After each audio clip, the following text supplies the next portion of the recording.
mon inquiétude, c'est, sera-t-il toujours aussi mou? Si vous le conservez aux environs de 18 degrés, il n'y a pas de problème. Vous pensez que c'est un miel qu'on peut utiliser pour étaler facilement? Oui, tout à fait. Le professeur Bernard Descotte est un brillant chirurgien au CHU de Limoges. Il est le promoteur d'une thérapie originale à base de miel pour la cicatrisation des plaies. Alors, je crois que ce qui est important, c'est de bien veiller à mettre le miel profondément dans toutes les anfractuosités de la plaie pour éviter qu'on ait des gîtes. Le miel est utilisé pour les cicatrisations difficiles. Son intérêt, c'est que les enzymes du miel produisent juste ce qui est nécessaire en eau oxygénée pour désinfecter la plaie, tout en la conservant dans un milieu humide favorable à la croissance des cellules. Le développement des pansements par le miel a conduit à des situations anecdotiques. Je pense à un médecin conseil qui refusait la prise en charge des pansements sous prétexte qu'ils étaient avec du miel. Alors que le miel coûte 100 fois moins cher que la plupart des produits cicatrisants et que surtout il permet une reprise 2 fois plus rapide de l'activité professionnelle. En Australie et en Nouvelle-Zélande, le miel est couramment utilisé dans les hôpitaux. De nombreux essais cliniques démontrent d'ailleurs que les pansements au miel font disparaître rapidement les redoutables bactéries mangeuses de chair. Avec ce pot de miel, c'est-à-dire moins de 1 euro, nous allons pouvoir traiter de 2 à 3 patients et obtenir des effets spectaculaires sur la cicatrisation, ce que je vais vous montrer. Vous voyez sur cette séquence l'évolution de la plaie qui va aboutir à une cicatrisation en moins d'1 jour. Effectivement, il y a quand même une modification très importante, encore qu'on reste très décollé. À ce niveau, c'est toujours Reste à ce décollé, niveau oui. que Je trouve que là, c'est bien, quoi. Pourtant, le professeur Descotte continue à se battre. Au niveau des laboratoires, il y a une volonté d'opposition que l'on peut comprendre, car ces laboratoires ont tout intérêt à ne pas voir apparaître le miel dans la cicatrisation. Les abeilles utilisent aussi la propolis récoltée sur certains arbres comme barrière sanitaire. Lorsqu'elles tuent un intrus, insecte ou rongeur qu'elles ne peuvent déplacer, elles le recouvrent alors de l'antibactérien.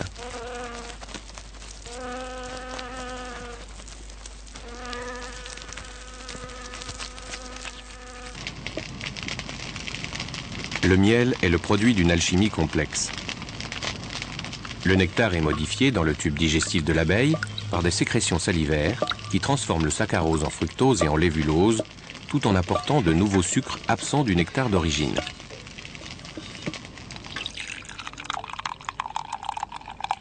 Tous les jours, de nombreux patients attendent la consultation du docteur Gokulan, chirurgien en ophtalmologie au collège médical de Rangaraya, en Inde. Le fait de se retrouver avec du miel de lotus dans l'œil peut paraître étrange, voire désagréable. Pourtant, dans l'Ayurveda, la science médicale antique, le miel était déjà réputé pour soigner les troubles des yeux et d'autres parties du corps.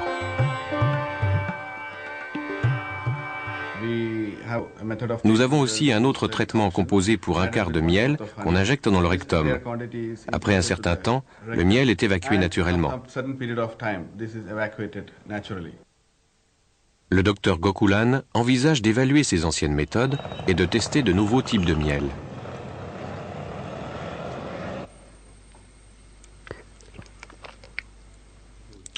C'est très savoureux.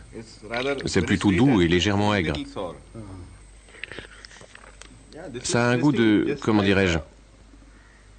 Un goût que nous aimons pour le miel. Ok. Très doux, oui. Le docteur Gokulan recherche d'autres qualités de miel afin de trouver de nouvelles propriétés anti-inflammatoires et antibactériennes. Mais la plupart des apiculteurs ne produisent malheureusement que du miel de lotus, nectar médical le plus répandu. Le docteur Gokulan a décidé de partir dans la jungle à la recherche d'essaims sauvages qui utilisent pour la conception de leur miel d'autres fleurs.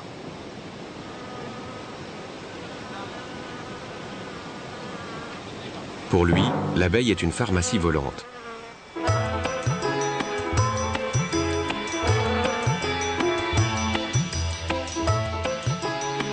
Les essaims sauvages sont toujours difficiles à localiser et la chance est parfois là où on ne l'attend pas.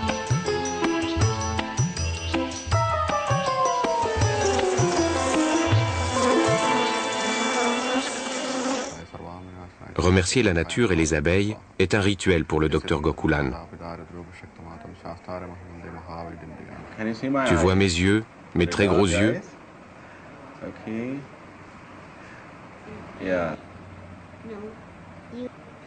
C, N,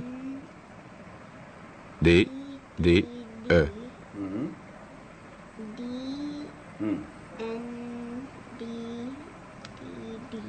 Après cet examen, je vais te donner un traitement. C'est un excellent traitement à base de miel. Est-ce que tu as déjà vu du miel? J'aime le miel. Très bien. Cette petite fille fera sans doute partie des 60% de réussite obtenue par le docteur Gokulan grâce au miel, et ceci à moindre prix, dans un pays où la médecine moderne est trop onéreuse.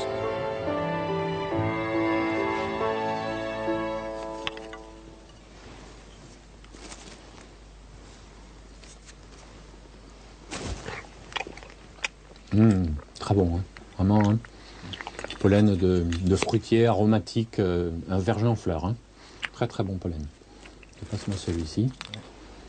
On va voir celui-là. Ah, ça c'est du coquelicot.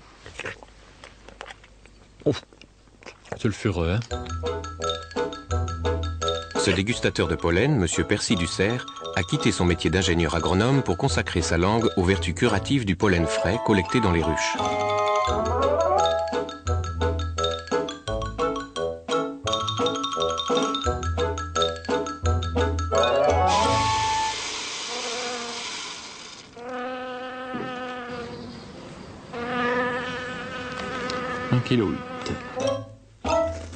J'ai eu un gros problème pulmonaire qui m'a laissé dans un état de fatigue totale.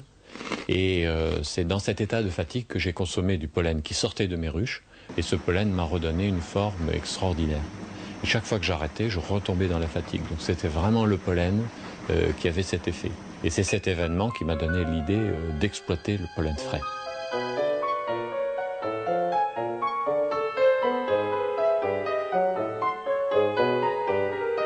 Le pollen est principalement recommandé pour les problèmes de prostate et de fatigue. Il possède 5 fois plus de protéines qu'un steak, tout en contenant de précieux oligo-éléments, des minéraux et de nombreuses vitamines. Les abeilles le collectent avec leurs pattes et les poils qui recouvrent leur corps. Elles le stockent dans des corbeilles spécialement conçues sur leurs pattes arrière, ce qui équivaudrait pour un homme à porter 2 valises de 25 kg. Le pollen sert de nourriture aux larves, car il est plus riche en protéines que le miel utilisé par les adultes, et c'est aussi un excellent antibactérien. Les vertus du pollen sont parfaitement conservées grâce à une coque très robuste. Patrice Percy Dussert est un homme heureux. Ses tests laboratoires sont formels. Au contact du pollen frais, les bactéries se multiplient peu ou pas.